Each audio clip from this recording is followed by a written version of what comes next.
Good morning. So this is a second lecture on safety in construction. So today's lecture will be primarily on cost of injuries, and so one is there is complete set of costs related to injury. Other side you have all costs related to safety. We will discuss these two in today's class and how a safety budget is planned. So that will be the end of this today's class. So accident cost.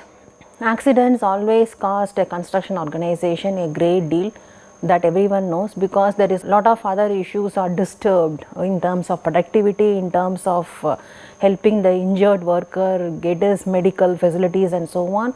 And in a way, lot of chaos happens. As a result, there is lot of slow progress in construction site. So lot of things happen, and accidents always have a great amount of cost to any construction organization.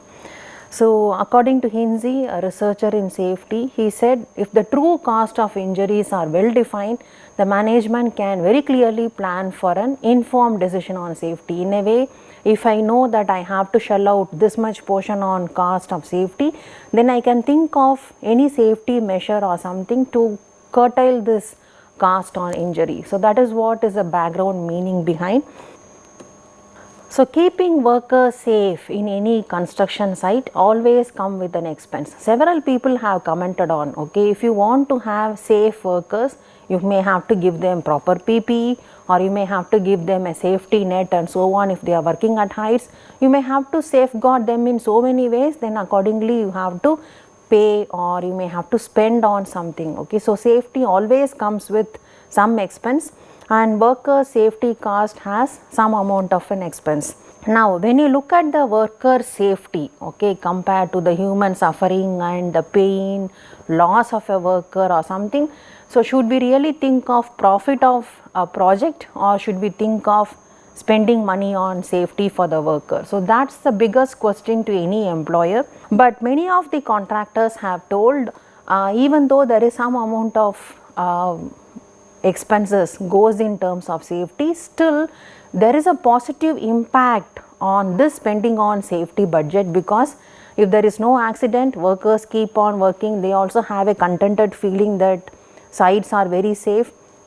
So there is no injury, then there is no money spent on injury cost or something. So some contractors, at least 75% of the contractors have said safety practices have a positive impact in the stand on safety. So now let us discuss about the true cost of injuries.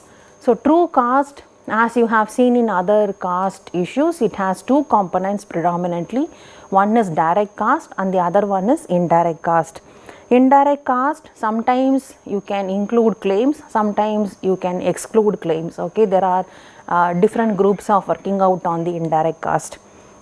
So what do you mean by direct and what do you mean by indirect? So direct cost is nothing but any visible cost which is often referred as an insurable cost. Okay, some workers say, so this workers compensation is primarily taken up as a direct cost. Okay, and some researchers have said whatever cost you can quantify with the reasonable amount of accuracy, okay, it won't be too deviating from the actual expenses, but if you can calculate to some extent an accurate value, then those costs are all can be calculated as an direct cost. For example, ambulance services, medical and ancillary treatment, medication, hospitalization, disability benefits and lost wages of injured workers, these all comes under direct cost. Let us see that indirect cost. So all the other costs that are not recovered through insurance coverage, they can all be classified as an indirect cost, or those costs which cannot be quantified that easily with a reasonable accuracy, or it's very difficult for you to go and take out each and every item and then calculate the cost, then it is primarily called as an indirect cost. We will see in detail with examples. Most of the indirect costs can be categorized as being related to the cost of lost productivity, damaged materials, equipment, added administrative efforts and so on. Okay. So now what about the health and safety program implementations? That also has some amount of cost towards safety. will that be calculated as one of the cost parameter? That is still a question mark I have put, because the spending on safety is never treated as a cost these days. Okay, it's treated as an investment on safety, that we will come back at the end of this class. Then there is something called hidden cost of injury. What do you mean by hidden cost? Is where there is no historical record kept, which implies the pain and suffering of the worker, okay, the loss of a career to the worker because he lost an arm or a leg and he is no longer able to continue his earlier work, his career is totally shattered. So these all can come under hidden cost of injury, and you won't be able to calculate or quantify this hidden cost. And there is another group of people who have classified as financial cost and social cost. So financial cost is your direct and indirect cost, what we have seen. To some extent all those can come under financial cost.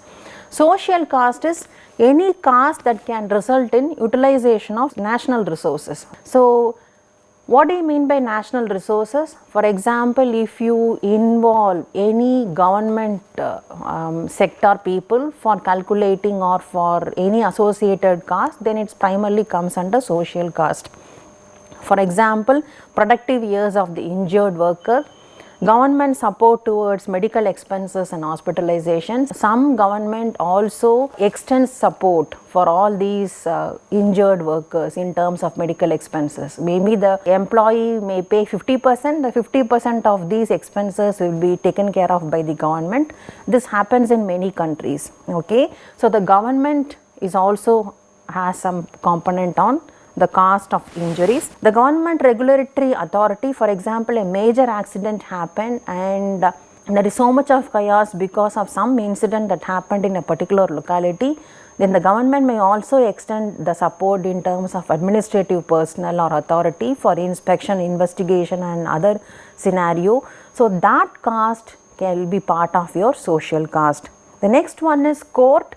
Maybe it can come in terms of the reason behind the accident or claims behind the accident, something related to that. So the people involved in the court and the proceedings, they all can become part of the social cost. Now in the same note, you can also classify the true cost of injuries in terms of fixed cost, variable cost and disturbance cost. Okay, fixed cost, so which cannot vary with the absence of the workers. If the workers had a minor injury, they may be absent for few weeks of time. If they had a major or a permanent disablement, they may be absent for few months of time. So that will not affect the cost, then it is primarily called fixed cost. For example, administrative cost, communication cost and so on, they all can come under fixed cost. The next is variable cost. So this variable cost varies with the absence of workers. Okay, so the period of absence of the workers will be dependent on the cost, then those all will come under the variable cost. For example, if you want to keep a replacement worker or a substitute worker in the absence of an injured worker, then the salary to that worker will be dependent on how much time he is replacing the injured worker, or overtime, extra work to compensate the productivity loss. So when the injured worker has recovered and joins the work, these extra expenses will start coming down. So those expenses can be categorized as variable cost. The next one is disturbance cost. So disturbance cost depends on the nature of the accident. Okay, maybe there is lot of major accidents happen because of one incident, then that can create loss of reputation, maybe failed project progress in the same project, or lot of fines you may have to go through, or maybe trials in the court. Okay, you may have to spend so much on that. Mental disturbances, as you may lose reputation and no projects in future. Okay, so it can all shatter. So these are all primarily can come under the disturbance cost. Okay, then let us look at from the claims lawsuits. So there are so many lawsuits which primarily favor the workers, because workers are the one who get injured. Okay, and they are the one who doesn't want to get injured, but unfortunately or fortunately, even though the standards or procedures are made by the top management, still the low level management or workers, they are the one who gets injured. So construction accidents, it can result in totally a life shattering death, or it can be from life altering ways of your routine life in terms of spinal cord injury, paralysis, brain damage, or loss of limb, disfigurement, burns, and which are even worse than the death.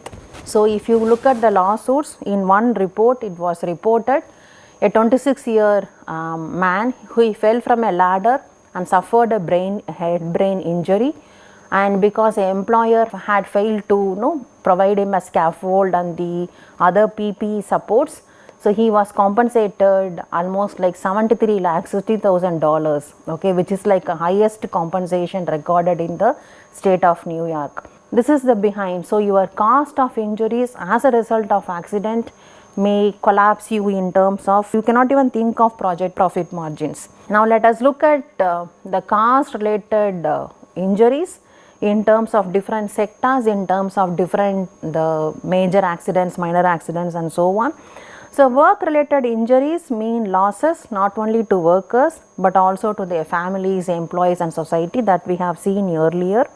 And calculating an accurate estimate is very difficult, okay, because of several reasons. Few reasons are hidden cost, which we have seen few slides earlier, which is very difficult to quantify and estimate. The other one is musculoskeletal disorders, as I told, which is these health issues cannot happen immediately on spot. Some health issues may happen after prolonged exposures, 2 years, 3 years, or 5 years, and so on. So to which particular contractor, under whom they were working, under what circumstances, it's very difficult to estimate and then take the claims off. So that's where it's very difficult to have a reasonable estimate on injuries. If you look at these fatal and non-fatal, okay, if you see fatal claims on injuries is even less compared to the non-fatal, because compared to one fatality you may have at least like 100 or something like that on major injuries, okay, because last class we have seen on the number of ratio between your fatality to major accidents to minor accidents to near misses. So it varies in hundreds times or it can multiply in tens time, okay. So with maybe one fatality has happened, you may have at least 20 or 30 major injuries. So as a result, the claims are really high, okay. Now based on the different levels of skilled and unskilled workers, if you see, the unskilled workers are the one who has a larger amount of fatality and the non-fatal injuries, okay, compared to other sectors, because skilled the workers, they know how to behave safely in the construction site. Unskilled workers, as we have seen why construction industry is risky, most of the points that we have discussed on subcontracting, migrants, seasonal workers, and so on, all these attributes go very well gelling with the unskilled part of your most of the labors, okay. That's where the fatality and the non-fatal injuries compensation is very, very high.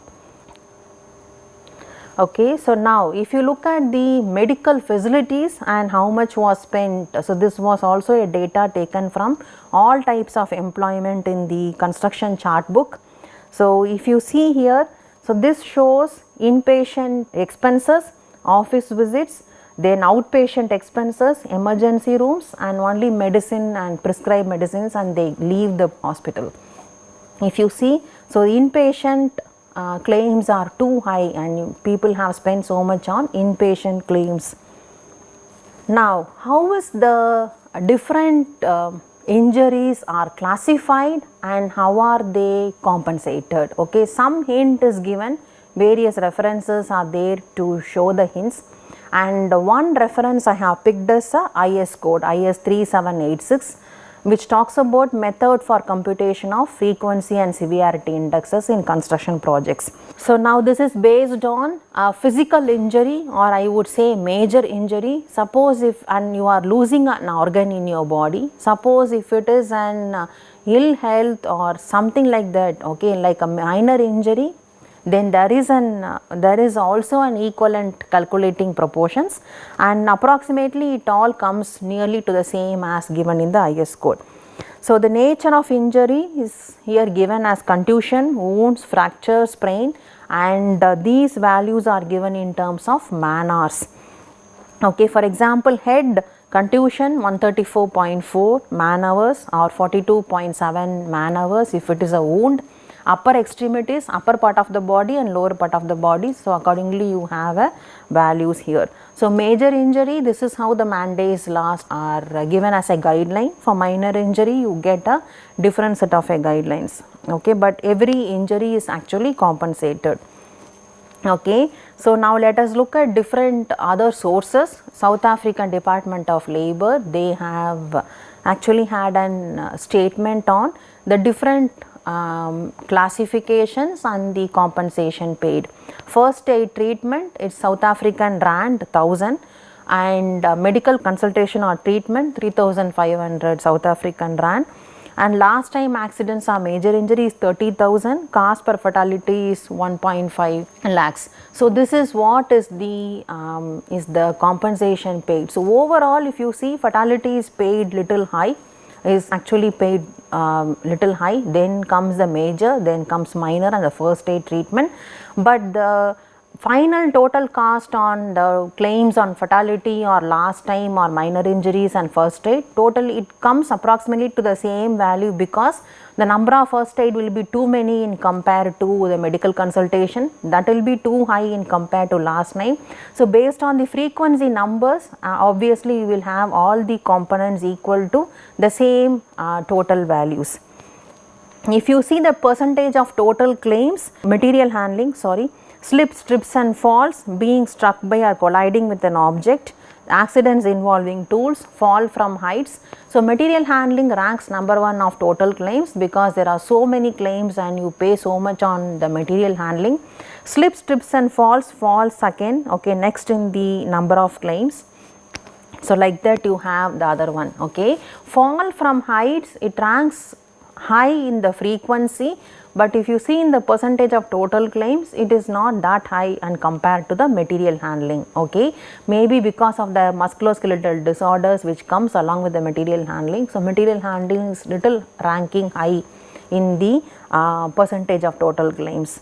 Then sprains and strains, again it is the musculoskeletal portion which I am talking about, that is actually taking up more claims. Then cuts or punctures 19%, fracture 11%, contusions 9%, eye injuries is ranking as 5%. Then here let us see the different cost. So far we have seen in terms of fatality, major, minor and so on. So, this is an index on what is the accident prevention cost and what is the accident rates. So, the first pie chart is on accident rates by project phrases, and the second pie chart is primarily on accident prevention cost, okay. So, structures, so more a lot of money has spent on the prevention cost for any structure collapse or something, and if you see the accident rates, structures is ranking high, okay. So, there is a logical reason also for the connection. So, because structures accidents are too high, so there is also a large amount of money spent on serious investigation on safety precautions in controlling the number of accidents related to structures. The next is earth moving. Here also you will see lot of safety policies and procedures are all taken up, and earth moving is actually having so much of cost compared to the other cost, okay, it ranks second. So, accordingly you have the distribution. So, every company can have a pattern on the accident rates and they can shell out on the prevention cost. And so, these are the other costs. So, accident prevention, it can come under safety, or some people also bring it under cost. So, we have discussed that also. Now, the next major portion on cost related to injury in a construction site comes under penalty, okay. So, in 2019 the maximum penalty amount per willful or a repeat violation was remarked as $1,32,598 per violation and on the construction sites. And if you see in construction sites, many of these fines or penalty are paid because of multiple citations or and which comes under willful or repeat violations. Okay, so this is also another cost which the company spends in terms of an accident prevention. So, if you look at the categories of different the claims, so fatality full incapacity in the sense completely you are disabled, you won't be able to work. Even though you are alive, you won't be able to have a job opportunity after the accident. Partial incapacity, maybe you will have restrictions in your job earning capacity. You may not be able to do the work which you were doing it earlier. Long absence, maybe you are away from the work for 5 months or 3 to 4 months or 5 months, and then you can come back to work, but you won't have an incapacity. The next is classified as short absence. Maybe for few weeks you may be away from your job site, and then you will come back to the work and you will continue with your same work. So these are the different classifications when it comes to calculating your injuries or claims and so on.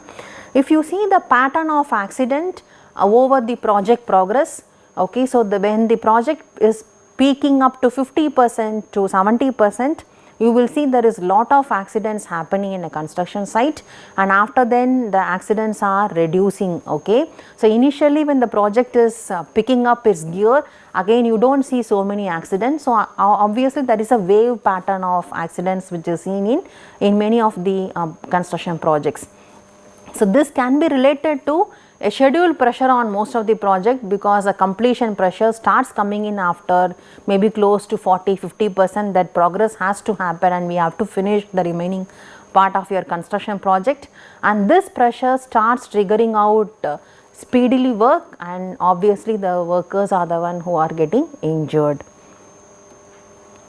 Now, after an employee is injured, so what are the precautions and how he should be taken care of? So the first thing is, without any investigation or anything on who did and what and so on, the injured worker should be given a proper treatment from an appropriate medical provider. So it can be a nearest hospital, maybe a first aid treatment, it can be an in-house hospital facility, wherever it is a complete best treatment, the injured worker should get the first treatment. The next is, report the incident or the accident to the site supervisors. The site supervisors who are available there should be aware of what has happened, who got injured, what happened, and he should be immediately informed. And before any investigation or something has happened, do not discard, do not alter the position, do not change the equipment because of which the accident happened, okay, or material, property, whatever which is related to the accident. Do not try to even discard or alter or change the position or do something and which led to the employee's injury, unless it is investigated and the case is closed. And provide time for other employees who witnessed the injury to speak, okay, as to what happened, who was at fault and so on. So don't try to consolidate the injury to the crew who were there and so on. And keep the lines of communication open with the injured employee. First of all, the injured employee should be able to speak frankly on what happened on the day of injury and what was the real incident and how it can be improved and so on. So that has to be there, and also the workers' recovery also should be monitored at each and every point of time. Show concern on the injured employee and his or her well-being. So that is another issue. So a little positive note on recover and come back to work will make an employee become better, rather than saying what did you do on that day and why this happened and so on. Rather than interrogating and investigating, it's better to have a concern on humanitarian means of concern to the injured employee. Modify the injured employee's current position to accommodate all restrictions. So based on the nature of injury and the medical advice given by the doctors, so accordingly the injured worker has to be given a different job position rather than taking away from the job site. And never accuse anyone of the incident. Then that is a real first point of what has after an incident has happened. So obviously when you start investigating on the accident or the incident, it will obviously be pointing out to someone, okay. So it can be a group of employees or it can be an equipment which was at fault, whatever, but equipment will not create an accident on its own. When the equipment is at fault, the employee who is working close by should have reported it, or he should not be operating a defective equipment. So whatever it is, it obviously corners down to one particular or a group of workers. So instead of that, we should always be in a positive note on seeing to that this accident doesn't happen again. Keep in constant contact with the insurance carrier to help the worker recovery with peace of mind on the cost of injury, hospital fees and so on.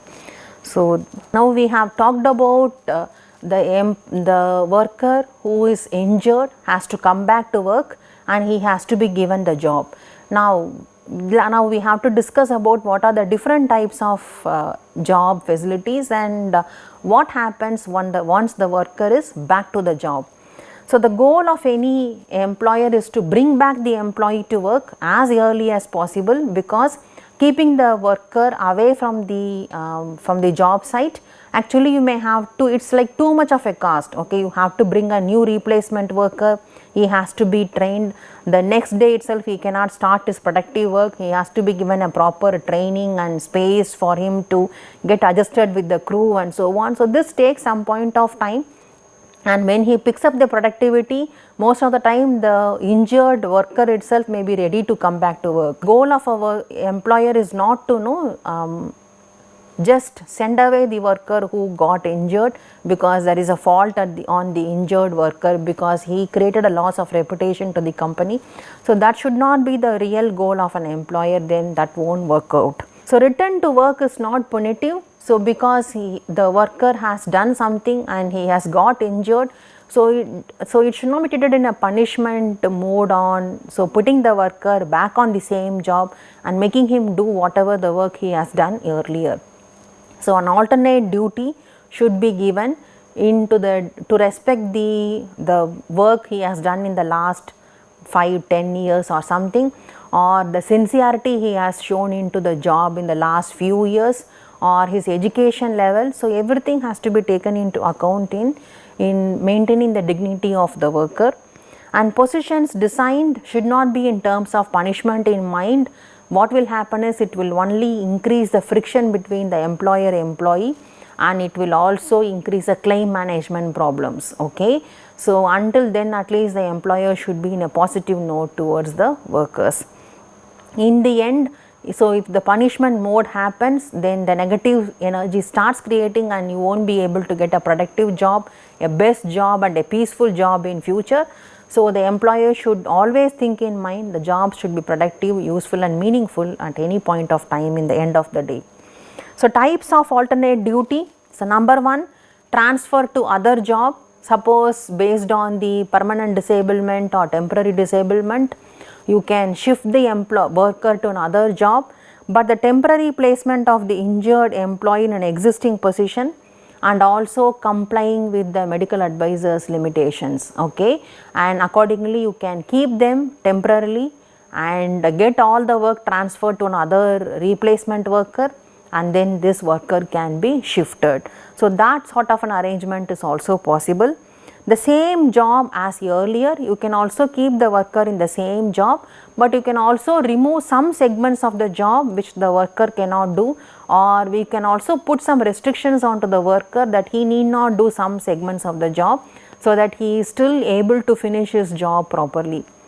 So placement of the injured employee in the earlier position, but with some elements of the job removed or with restrictions.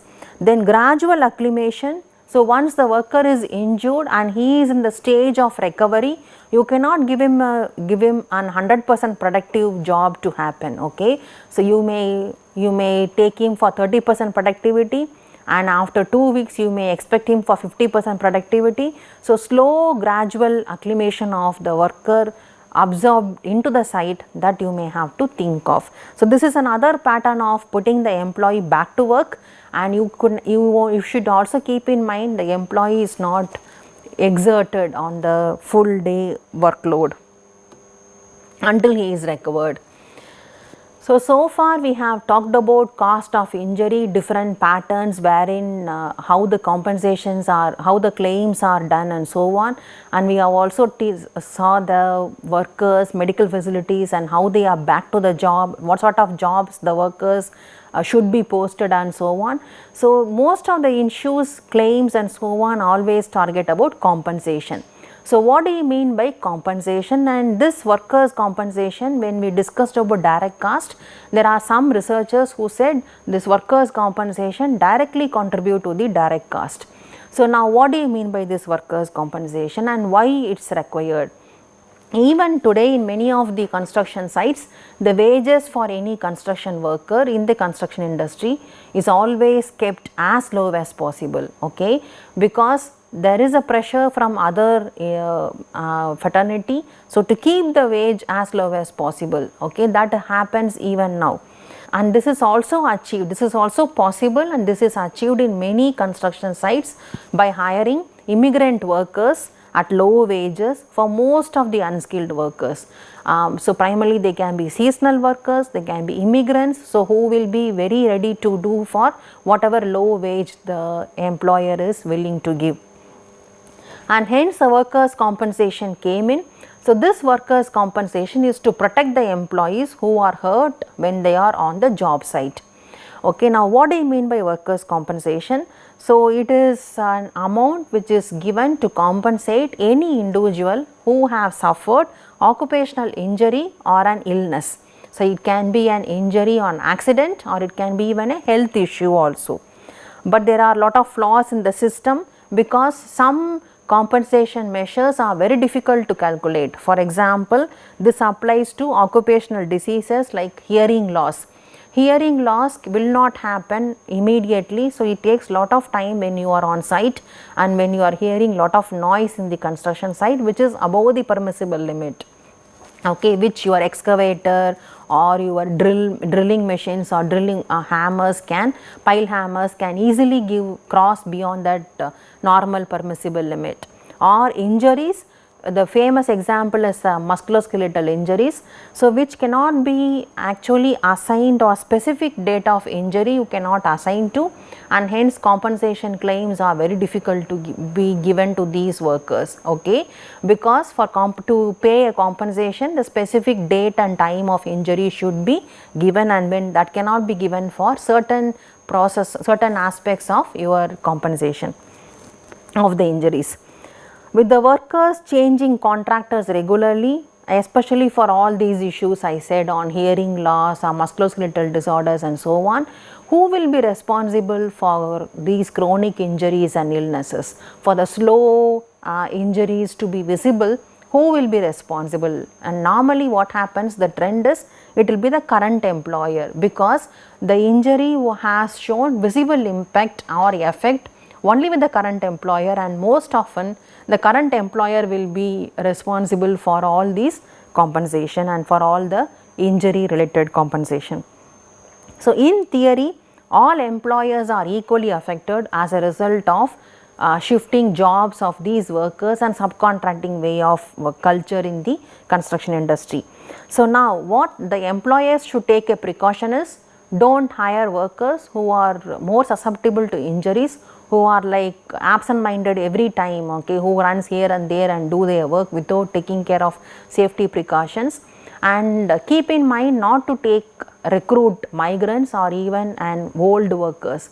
So these are all the different precautions one can keep in mind in order to avoid all these compensations and claims. So now these migrants should be avoided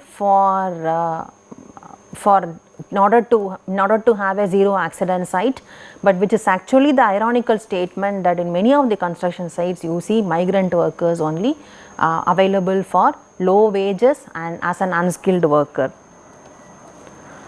Workers' compensation fraud. Now the unfortunate incident is workers' compensation came just for helping a worker in order to get their injury or illnesses recovered with some support from the employer. Now there is an equal amount of fraud cases also which also comes in along with these compensation. So what do you mean by workers' compensation fraud? Workers' compensation insurance was established to help the injured workers, but unfortunately a large number of fraudulent claims are also filed every year, and it is very difficult to find the actual number of such fraud claims. But if you can really investigate, there are some techniques to investigate, then you can identify the false claims, but still you won't be able to really go to the nth level of accurate fraudulent claims to be discarded from these sites. And what happens here is the injury cost of your company's reputation also goes because of maybe you have genuine 5 injuries and there were 2 or 3 false claims, and your high injury cost shows inclusive of the false claims, which will definitely hurt the company's reputation. So, workers' compensation fraud is also treated as a crime. Why? Because you didn't get hurt, or maybe you didn't get because of someone, but you wanted to get the compensation, and hence you have twisted the story and claimed and filed a wrong claim. So, unknowingly or knowingly you have actually made a false statement which is against the court of law. So, that is actually treated as a crime. And the National Insurance Crime Bureau has reported workers' compensation fraud cost almost like $7.2 billion per year. So, these false claims can make the employers to raise more premiums and so on, which is not in the good sign for the growth of any construction industry. Now, if you see here who all commits fraud, okay, there are 3 different people in this group on claims, and all the 3 different peoples commit frauds at their levels. Number 1, employees or the workers, they can submit false claims because they don't have enough money to maybe to treat their injury, which is not done in the construction site, and hence they may show false claims. Exaggerate the medical conditions, maybe the condition of the medical treatment is not that high, but they can exaggerate just to create sympathy and get more leave for their recovery. Or claiming an off the job injury that took place as if it was on the job, which is what we say within the site premises. If an injury happens, then only the workers are eligible for a compensation. Suppose if the injury has happened outside the site premises, but they don't have enough money to get cured, then obviously they claim as if it has happened within the site premises or by working while injured or disabled. From an employer's perspective, by underreporting an injury or misclassifying the employees to pay low insurance premiums. So, based on their education, cadre and their experience and the skill of an trade set, their premiums are paid accordingly. So, what happens is this can make them pay very high on premiums. So, they can misclassify the employers or the workers so that they can keep their wages low, and also they can pay their premiums also low, and deduct some portion of the amount from their salary to pay all these premiums, or by failing to have the required coverages. Okay, if an worker is eligible for a specific amount of a coverage, and these employers can curtail that and show a less coverage as well. From the healthcare providers, they can also provide unnecessary treatment, okay, which is not necessary, and they can bill for all these unnecessary expenses, and billing for services or treatment which they have never performed, and double billing different insurers so that at the same time for the same services, and they can get 2 different claims. So, these are the different frauds from 3 different parties who are involved. So, uncovering fraud is not that easy, and these people who raise the false claims, they know how to hide their mistakes. So, it is not that easy to identify, but there are certain ways to identify all these false claims. Now, let us see what are the ways to do.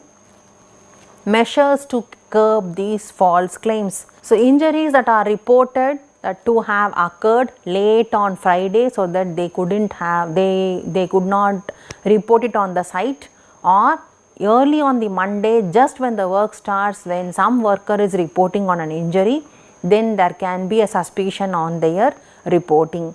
Reluctance of the employee to accept treatment. So, if the company has a provision to have an in-house hospital facility, but the workers are very reluctant to take those services and they want to get treated outside, but they wanted only the reimbursements, then there is a suspicion that the worker has not had an injury at all. And when there are no witnesses at all to the accident or to the incident scene, and only the worker alone says that there was an accident and he got hurt, then you can think of it as a suspicious case. Conflicting reports on the accident, people who were nearby, the co-workers can give a different report compared to the injured worker who claims to have an injury, then you can think of it as a suspicious case. The employee is outside his usual workspace and does something, so that is also a suspicion.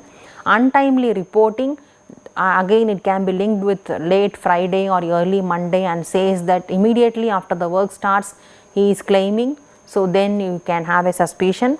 Documentation that shows irregularities or inconsistencies, or the worker has very serious financial problems, then you can really think of there is a suspicion behind. An employee history of frequent job changes or poor attendance record and so on, then you can really think of it as a false claim. Details about the accident are vague or the report lacks details. These are the different ways to you can have a vigilance on that there can be a case of this can be a case of a false claims. And instead of highlighting all the red flags or red tapes, so we can also think of positive side on promoting these false on in curtailing these false claims. So you can have a robust screening process and hiring process. You can educate all your workers as to what is the impact on all these false claims, and you can also tell how much it affects the reputation of the employer, so that the worker will know their mistakes and they will not do a false claims. And build a safety culture, so that does not tolerate a fraud. So you can promote lot of safety schemes like incentives and so on. So a worker who doesn't get injured and who is very safe in the construction sites will be rewarded. So this can help them to curtail all the false claims, or you can pay them adequate salary so that they are not thinking of all these false claims to meet their medical expenses. So these are the different ways of doing it. So now let us discuss about indirect cost. So last few slides we have talked about direct cost, now we will see about indirect cost. So indirect cost, so this indirect cost I have to give an example first, then I think it is easy for you to understand what are the different items on indirect cost. Let us assume there is a very large construction site and there are a lot of crews who are working in the construction site and everybody is busy working. Suddenly some accident has happened. It can be a major accident or it can be a fatality, let us not discuss about that, but some accident has happened. Now what will happen immediately when the accident has happened? The injured worker needs a first aid treatment. So all the co-workers who are closely sitting or working along with this injured worker will be in chaos in order to get the first aid treatment to this worker, and also will be going for hospital helplines or emergency ambulance services, or they may be reporting to their site supervisors. So they will be busy moving around here and there in order to report the incident or the scene of the particular accident. Okay. Now this news will immediately spread like a fire to the neighboring group of gang of workers, and they will also rush to the spot to understand what has happened, and simultaneously your administration people or your site supervisors, they will also return to the scene in order to investigate and see and understand what has happened in the accident. Now what happens here is immediately the productivity of the particular site is just goes standstill, okay, and this is an immediate impact you will see. And so then the injured worker would be taken in the meantime to a first aid or to a neighboring hospital facility, and that will be going on. So along with the injured worker, few of his friends who are called the co-workers, they will also accompany him and go with the hospital services, and they will be and the worker will get the first aid treatment, the regular treatment, then follow up treatments, all will go through, and for every follow up and so on, the co-workers sometimes they may also accompany the worker. So this happens. Okay. Now this news starts spreading along the entire construction site, and people may be gossiping about the accident now and then, and this will be prevailing for at least for few hours based on the type of accident that has happened. Now if you look at the entire scene picture what I have shown you right now, maybe you could have imagined along with me. Now what happens is, so the injured worker has stopped, there is a lot of lost productivity on the day of injury, until he recovers and then comes back to work, obviously his productivity is totally lost, and somebody has to be compensating or replacing him or for his lost productivity. So there is an extra money spent on to the injured worker apart from his direct medical facilities and so on, which will come under direct cost. Okay. Now the hospital facilities and the co-workers also accompanied him and so on, all these lost productivity also will have gone. Productivity of them also you cannot expect. Now the crew of that particular injured worker and this scene site, everybody would have stopped work. Suddenly there is a productivity loss and halt, and even after 2-3 hours also, then only the workers start their work. But even then they will not have a high productivity as it was before the accident. So the productivity will be very slow on the particular day till the scene picture is away from the worker's mind. Okay. Suppose if it was like a traumatic accident, then this news on what has happened and so on will be narrated by the group of workers, discussion among the workers will keep happening and so on, and this nausea feeling on this accident will be spreading all around the construction site at least for few days. Okay. Now what about the administrative personnel and so on? They have to have an investigation. So whenever they are questioning and interrogating the workers and the injured worker and their co-workers, obviously there is an halt of productivity, and the picture starts coming into the co-workers, and obviously there is a disturbance at now and then on every point of time. Okay. So now if you see, is it very easy to calculate all these costs? It is not at all easy, and that is where all these costs comes under an indirect cost on safety. And this is also narrated equally with an iceberg effect, which we have shown in the last class also. So only the visible portion of the iceberg is a direct cost, and all other hidden ice below the water level is primarily termed as an indirect cost. Okay, if you see few list I have brought it out here, but you can imagine, is it possible to note down each and every point of the scene? It is very difficult to note down.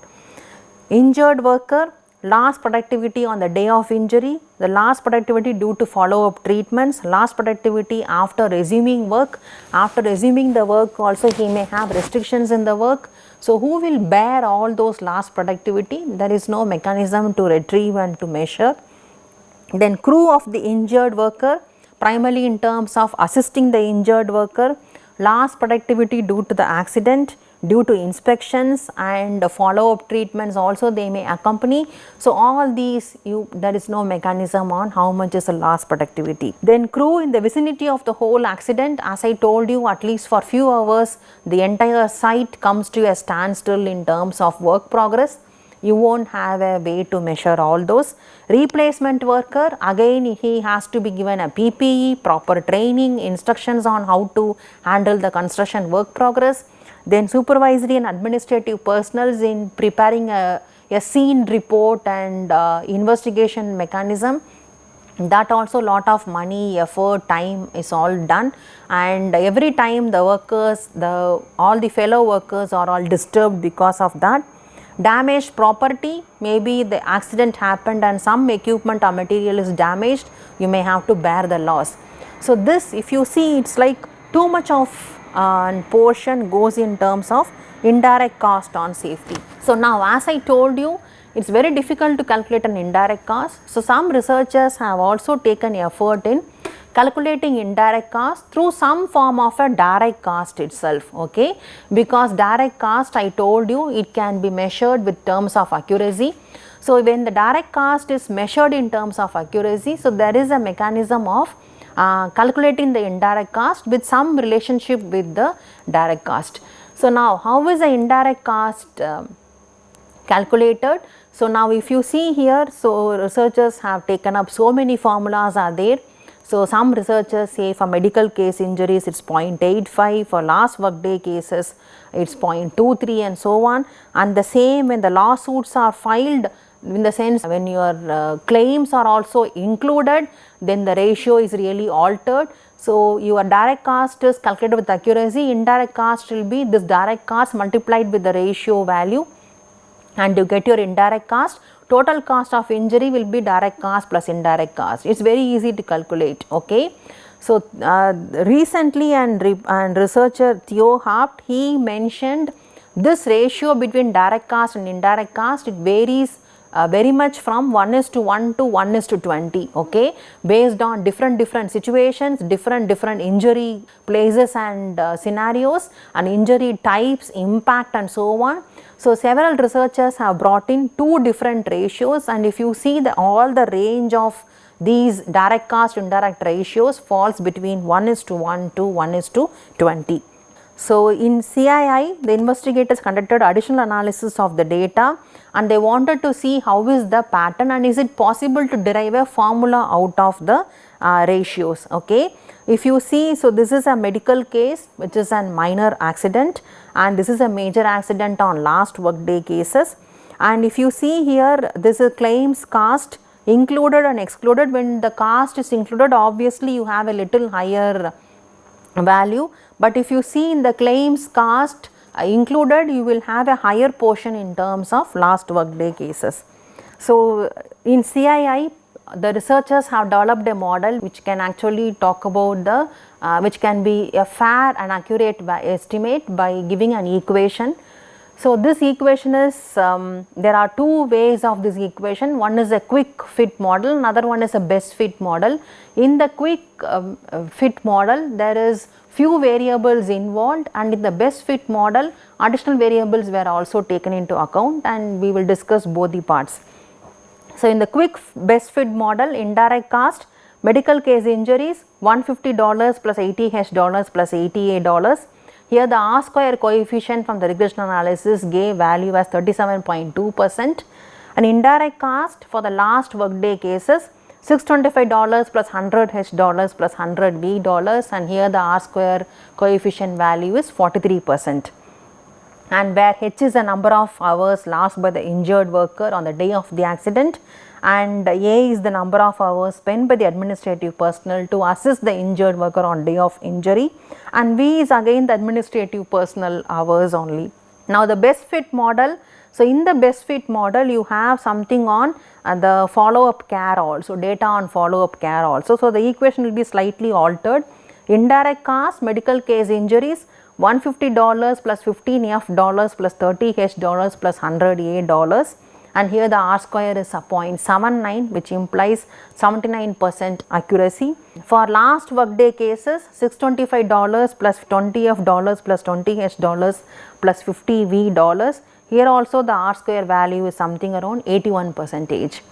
Okay, so which implies the equation successfully explains 81% of the filed indirect cost, field indirect cost of last workday injuries. So these two models were considered as a best fit model. So far we have talked about the different cost proportions on injuries, whether it is minor, major, fatality, and what are the claims, and where the claims are high and low and so on. And we also talked about how to calculate direct cost and how to calculate the indirect cost indirectly. So that also we have discussed. Now the next set is planning for safety. As I told you earlier, some companies still treat the expenses spent on safety as a cost of safety only, but planning for safety is never to be considered as an expenditure, because when you are training the workers, the safety norms get indulged into the workers' mind, and the workers try to behave safely. And when these workers are maybe kept in the same company, or even if they move to other companies, they have the safety conscious and the training in their mind. So you will see some amount of benefits in the long run. So safety is never treated as an expenditure, and it's treated as an investment on safety, which is like a positive notation on safety. Let us now discuss what is the safety cost and how much is the cost. So the cost of safety accounted to 3% of the project budget. Some researchers have worked out and they say it is to 3% of the total project budget. So what are the major costs involved there? First one is staffing cost. Staffing cost implies your site supervisors, safety superintendents and so on, who are project safety director and so on, who are specially appointed in order to see or be vigilant on safe measures in the construction site. The next is training cost. Training cost is to workers, site supervisors, foremen and other people in the construction site in order to know how to handle hazards, how to prevent hazards and so on. So they are primarily comes under training cost. The next is safety equipments. Safety equipment predominantly is a PPE, and other facilities can include your safety nets, guardrails and so on, which primarily protects the environment and protects the workers. The next cost are safety committee costs, which are not compulsory but they are voluntary cost. Safety committee cost, so there can be a committee for investigation and other purposes. They all can come under safety committee. Safety promotion and incentives may be your posters, your banners, whatever you put in the safety in the sites. And the incentives to encourage the workers to be safe in the construction sites can also come under incentive cost. Cost of new technologies, methods, tools, software, whatever you want in order to plan for safety and also in order to you budget for safety can also come under your safety cost. So these are the different items under safety cost. Now researchers have also said the ratio of occupational health and safety cost estimation in proportionate to your building, total building cost, it comes to 5.15%. So if you look at only the compulsory cost, your staffing, training and PPEs and facilities, it comes to only 1.64%. Okay. Suppose if your total project cost has come to 1 lakh, so only 1% of the 1 lakh is what you spend on safety budget. So which is not too high in value, but the ratio of cost of accidents to the OHS cost estimation. So primarily it's cost of accidents to your safety budget cost, that is actually 1.71 value. So now you can always understand, do you want to spend negatively on injuries, accidents and then pay for compensation, or you want to spend the project money in terms of positive side on promoting safety and for preventing accidents in construction sites. Now if you look at safety cost, there are so many groups given here: direct cost on safety, direct cost on no safety and indirect cost on safety. Okay, some researchers have classified all as safety cost, just like your cost of injury wherein safety comes a part of that. So direct cost of safety, so cost of injury versus investment on safety. So let us see how the trend is. So if you spend too much on your safety, then obviously your cost of injuries can come down as seen in this picture. So actually the investment on safety is very low, you are spending too much on cost of injuries. The minute you try to spend on safety budget, on improving your safety budget, your cost of injuries have come down. Okay, so this is level of effort and emphasis on safety, and this is the relative cost of safety measures. At the same time, you cannot spend too much on safety also, because you need to have an adequate profit margin as well. So the optimum value of expenses on safety is this value, wherein you are having low cost on safety and this is on injuries. So you will get a total cost of safety. So that value will become somewhere striking here, and that is the optimum level of budget on safety.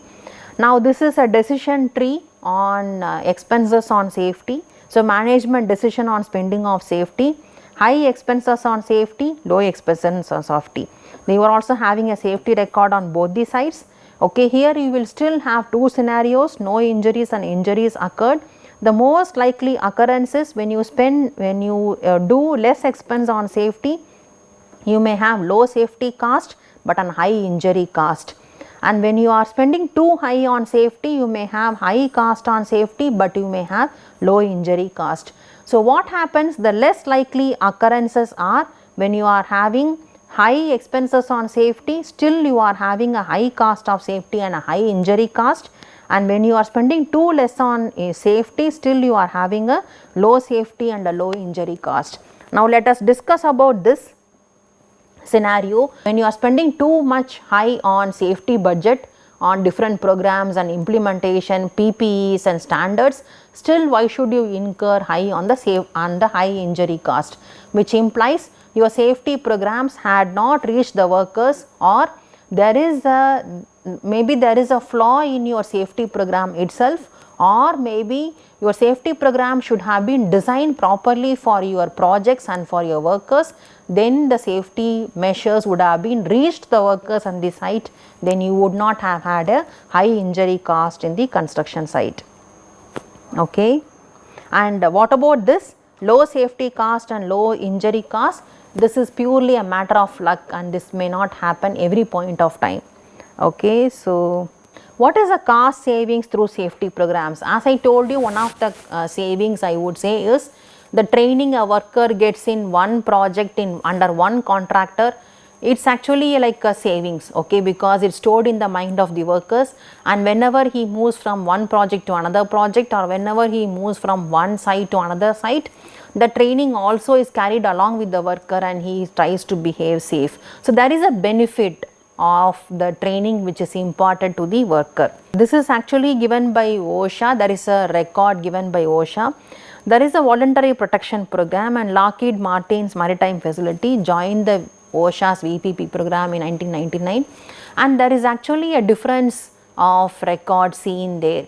So 1999 there were almost like $7,40,000 average was spent every year on the claims and so on, workers' compensation cost. And after the voluntary protection program in 2000 itself, there was a sudden decline to $1,88,000, and in 2006 there was still a gradual decline of $94,000. So you will see a gradual decline when you are emphasizing on safety, the cost of injuries can actually come down. So in the wrap up, I would just put a nutshell on the wrap up. Spending on workplace health and safety should be seen as an investment and never as a cost. The minute you see it as a cost, then obviously you will not be willing to spend on safety, and obviously you are going to have high cost on injuries. And the other issue is, it's better to spend on a positive note on safety rather than pain, suffering and accident and claims, all negative side on the cost of injuries. Okay. But the ironical statement, this also I would have discussed earlier, is an injury may or may not happen, but whatever the budget you plan for safety obviously will be happening, because when you plan for PPEs or when you plan for training programs on safety, so those all when you plan, obviously you are going to spend that money on safety, but injuries may or may not happen, and it's primarily to the workers who wants to be safe in the construction sites. That is the main reason why the employers are very hesitant in spending on safety, because they always have that thinking that it's the workers who has to be safe in the construction site. So with this, I am stopping here. Bye.